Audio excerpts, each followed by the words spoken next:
Any infrastructure proposal must prioritize climate at the scale that is necessary to prevent economic catastrophe, and we will accept nothing less.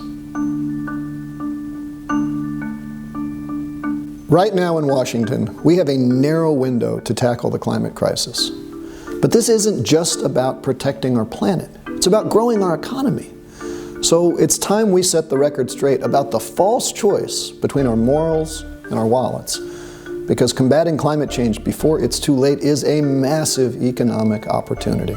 In the past 4 years, record-setting wildfires, superstorms, and heat waves have cost us $500 billion in damages.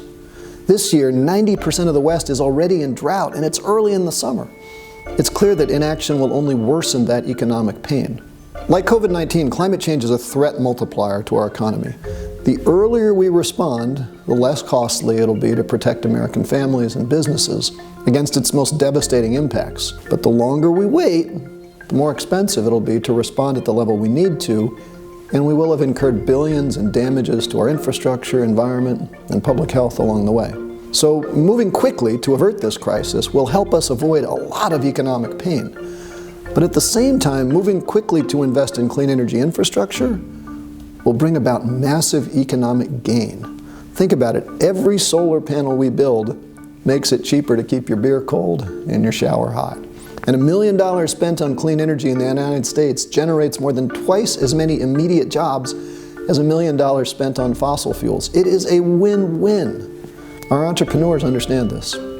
That's why 83% of small business owners support including bold, clean energy and clean water investments in the American Jobs Plan, and so do over 2/3 of voters. Because at core, this isn't partisan. It's about preventing climate disaster while lowering energy costs and creating millions of jobs. And to be sure, it's going to be hard work, but we can do it. All we're missing is the legislative will. We have the American-built technology, we have the workers, the engineers, we have the entrepreneurs, the business leaders, and the scientists necessary to build a zero-carbon economy by 2050. So it shouldn't be controversial to say this. Any infrastructure proposal must prioritize climate at the scale that is necessary to prevent economic catastrophe, and we will accept nothing less. The time for baffling half measures has come to a close. We have entered an era of environmental and economic consequences. With a climate president and pro-climate majorities in Congress, we have a window right now that we can't afford to miss.